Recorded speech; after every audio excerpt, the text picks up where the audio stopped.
ভারতের অর্থনৈতিক জার্নির গল্পটা যদি বলতে হয় তাহলে বলতে হবে তার পঞ্চবার্ষিকী পরিকল্পনার কথা। মানে ৬০ বছরেরও বেশি সময় ধরে এটাই ছিল দেশের রোডম্যাপ। আর এটা কিন্তু শুধু কয়েকটা শুকনো নীতি বা আইনের বই না, এটা আসলে একটা নতুন দেশকে, একটা নতুন জাতিকে প্রায় শূন্য থেকে গড়ে তোলার একটা মহাকাব্য। একবার ভাবুন তো, একটা দেশ সবে স্বাধীন হয়েছে, তার সামনে সবচেয়ে বড় চ্যালেঞ্জটা কি হতে পারে? ঠিক ধরেছেন, একেবারে শূন্য থেকে একটা দেশের অর্থনীতিকে দাঁড় করানো। ১৯৪৭ সালে ভারত কিন্তু ঠিক এই বিশাল প্রশ্নটারই মুখোমুখি হয়েছিল। আর এই বিরাট চ্যালেঞ্জটা সামলানোর জন্য ভারত একটা বেশ উচ্চাভিলাষী রাস্তা বেছে নিয়েছিল। সেই রাস্তাটাই হল পঞ্চবার্ষিকী পরিকল্পনা। কয়েক দশক ধরে ভারতের ভাগ্য কিন্তু এটাই ঠিক করে দিয়েছে। তো চলুন, আজকের এই আলোচনায় আমরা পুরো জার্নিটা একবার দেখে নিই। কোথা থেকে পরিকল্পনার ধারণা এলো, কিভাবে এটা একটা নতুন ভারতকে তৈরি করল, কেন বারবার এতে বাধা পড়ল, আর শেষ পর্যন্ত এর পরিণতি কী হলো। চলুন শুরু করা যাক। আচ্ছা, প্রথমেই যে প্রশ্নটা আসে সেটা হলো এই যে সেন্ট্রাল প্ল্যানিং বা কেন্দ্রীয় পরিকল্পনার আইডিয়াটা, এটা ভারতে এলো কোথা থেকে? এর শিকড় কিন্তু আসলে স্বাধীনতারও অনেক আগে থেকে ছিল। এই যে 5 ইয়ার প্ল্যান, এর মূল কনসেপ্টটা নেওয়া হয়েছিল তৎকালীন সোভিয়েত ইউনিয়ন থেকে। মানে এটা এমন একটা সিস্টেম যেখানে সরকার ঠিক করে দেয় যে আগামী 5 বছরে দেশের অর্থনীতির লক্ষ্য কি কি হবে, আর সেই লক্ষ্যে পৌঁছানোর জন্য একটা পুরো রোডম্যাপও তৈরি করে দেয়। একটা মজার ব্যাপার কি জানেন, ভারতে কিন্তু এই প্ল্যানিংয়ের ভাবনাটা স্বাধীনতার অনেক আগে থেকেই ছিল। ১৯৩৮ সালে সুভাষচন্দ্র বসুর উদ্যোগে জাতীয় পরিকল্পনা কমিটি তৈরি হয়, আর তার চেয়ারম্যান ছিলেন জওয়াহরলাল নেহরু। এরপর একে একে Bombay plan, Gandhian plan, people's plan, Sarvodaya plan, এরকম অনেক প্রস্তাব এসেছিল। এ থেকেই বোঝা যায় একটা প্ল্যান্ড ইকোনমির ধারণাটা ভারতীয় চিন্তাভাবনার মধ্যে কতটা গেঁথে গিয়েছিল। চলুন এবার আমরা প্ল্যানিংয়ের একেবারে প্রথম পর্বে চলে যাই। এই সময়টার মূল ফোকাস ছিল ভারতের অর্থনীতির ভিতটাকে মজবুত করা, এমন একটা ভেদ যার উপর দাঁড়িয়ে ভবিষ্যতের ভারত গড়ে উঠবে। তো প্রথম প্ল্যানটা শুরু হলো ১৯৫১ সালে, আর ফোকাসটা ছিল একদম পরিষ্কার, কৃষি। এই পরিকল্পনাটা হ্যারড ডোমার মডেলের ওপর ভিত্তি করে তৈরি হয়েছিল। সহজ কথা, এর মানে হলো দেশের সঞ্চয় আর বিনিয়োগ বাড়িয়ে গ্রোথ বাড়ানো। আর এই লক্ষ্যে তৈরি হলো ভাকরা নাঙ্গালের মতো বিশাল সব বাঁধ, যাতে সেচের কোনো সমস্যা না থাকে। সাথে তৈরি হলো আইআইটির মতো প্রতিষ্ঠান। আর রেজাল্ট, যা টার্গেট করা হয়েছিল তার থেকেও বেশি অ্যাচিভমেন্ট। মানে শুরুটা হয়েছিল একেবারে যাকে বলে ধামাকাদার। প্রথম পরিকল্পনার দারুণ সাফল্যের পর দ্বিতীয় পরিকল্পনায় একটা বড় স্ট্র্যাটেজিক শিফট আনা হলো। এবার ফোকাসটা কৃষি থেকে সরে গিয়ে চলে এলো দ্রুত শিল্পায়নের ওপর। বিখ্যাত পরিসংখ্যানবিদ পিসি মহালানিবিশের মডেলে এই বদলটা আনা হয়। এখানে মূল লক্ষ্য ছিল ভারী শিল্প, মানে হেভি ইন্ডাস্ট্রিতে ইনভেস্ট করা, যেমন ধরুন স্টিল বা মেশিনারি তৈরি, যাতে দেশ শিল্পে স্বনির্ভর হতে পারে। আর এই নীতির ফলও কিন্তু হাতে নাতে পাওয়া গেল।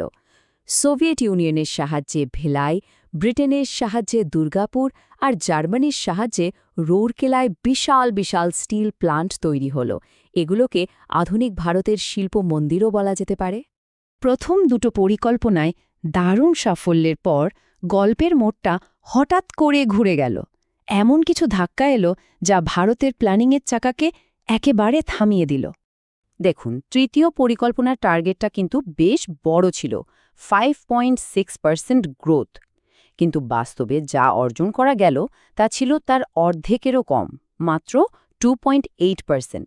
এটা দেশের জন্য একটা বিরাট ধাক্কা ছিল। কিন্তু কেন এমন হলো? কারণ ছিল তিনটে বড় আঘাত। ১, ১৯৬২ সালের চীন যুদ্ধ। ২, ১৯৬৫ সালের পাকিস্তান যুদ্ধ। আর ৩, ঠিক তারপরেই পরপর ২ বছরের ভয়াবহ খরা। এই তিনটে ধাক্কা দেশের অর্থনীতিকে একরকম ভেঙেই দিয়েছিল। তখন দেশের প্রায়োরিটি হয়ে দাঁড়িয়েছিল প্রতিরক্ষা আর খাদ্য সুরক্ষা। এই ভয়াবহ সংকটের ফলে সরকার আর দীর্ঘমেয়াদী পরিকল্পনা নিয়ে এগোতে পারল না। তাই ১৯৬৬ থেকে ৬৯ এই ৩ বছরকে বলা হয় প্ল্যান হলিডে বা যোজনা অবকাশ। এই সময়ে দেশ ছোট ছোট বার্ষিক পরিকল্পনা দিয়ে পরিস্থিতি সামলানোর চেষ্টা করছিল। ওই বড় ধাক্কাটার পর পরিকল্পনাকারীরা একটা জিনিস খুব ভালোভাবে বুঝতে পারলেন। শুধু গ্রোথ গ্রোথ আর গ্রোথ করলেই হবে না, এবার নতুন চ্যালেঞ্জগুলোর জন্য স্ট্র্যাটেজিতেও বদল আনতে হবে। আর এই বদলের সবচেয়ে বড় প্রতীক ছিল পঞ্চম পরিকল্পনার বিখ্যাত স্লোগান গরিবি হাটাও। অর্থাৎ এবার প্ল্যানিংয়ের একেবারে কেন্দ্রে চলে এলো দারিদ্র্য দূরীকরণ আর সামাজিক ন্যায় বিচারের মতো বিষয়গুলো। যেমন চতুর্থ পরিকল্পনায় জোর দেওয়া হলো স্থিতিশীলতার সাথে বৃদ্ধির ওপর। এই সময়ে কিন্তু ব্যাংক জাতীয়করণের মতো বড় সিদ্ধান্ত নেওয়া হয়। আর পঞ্চম পরিকল্পনায় আত্মনির্ভরতা আর দারিদ্র্য দূরীকরণের জন্য ন্যূনতম প্রয়োজন কর্মসূচির মতো উদ্যোগ নেওয়া হল। এখানে একটা জিনিস খেয়াল করার মতো, এই যে পরিকল্পনায় বাধা আসা, এটা কিন্তু বারবার ফিরে আসছিল। রাজনৈতিক অস্থিরতা হোক বা অর্থনৈতিক সংকট, নানা কারণে তৃতীয়, পঞ্চম, এমনকি সপ্তম পরিকল্পনার পরেও দীর্ঘমেয়াদী পরিকল্পনাগুলোতে ব্রেক লেগেছিল। বেশ, এবার আমরা গল্পের একেবারে শেষ পর্বে চলে এসেছি। এটা এমন একটা সময় যখন ভারতের অর্থনীতি একটা নতুন দিকে মোড় নিল, আর তার সাথে সাথে পঞ্চবার্ষিকী পরিকল্পনার ধারণাটাও ধীরে ধীরে তার প্রাসঙ্গিকতা হারাতে শুরু করল। শেষ দুটো যে পূর্ণাঙ্গ পরিকল্পনা ছিল, মানে একাদশ আর দ্বাদশ পরিকল্পনা, সেগুলোর লক্ষ্য কিন্তু আরও জটিল হয়ে উঠল। তখন শুধু দ্রুত বৃদ্ধি নয়, তার সাথে অন্তর্ভুক্তিমূলক আর টেকসই বৃদ্ধির মতো নতুন নতুন ধারণাও যুক্ত হল। এটা থেকেই সময়ের বদলটা বোঝা যায়। আর তারপর ২০১৫ সালে এলো একটা ঐতিহাসিক বদল। প্রায় ৬ দশক ধরে যেই প্রতিষ্ঠানটা ভারতের অর্থনৈতিক পরিকল্পনার দায়িত্বে ছিল, সেই যোজনা কমিশনকে ভেঙে দেওয়া হল। যোজনা কমিশনের জায়গায়ও নীতি আয়োগ। পার্থক্যটা কি? যোজনা কমিশন ছিল একটা টপ ডাউন অ্যাপ্রোচ, মানে দিল্লি থেকে প্ল্যান তৈরি হতো আর বাকি রাজ্যগুলোকে সেটা ফলো করতে হতো। কিন্তু নীতি আয়োগকে বানানো হলো একটা থিঙ্ক ট্যাঙ্ক হিসেবে। এর কাজ হলো রাজ্যগুলোর সাথে বসে আলোচনা করে একসাথে মিলে পলিসি তৈরি করা।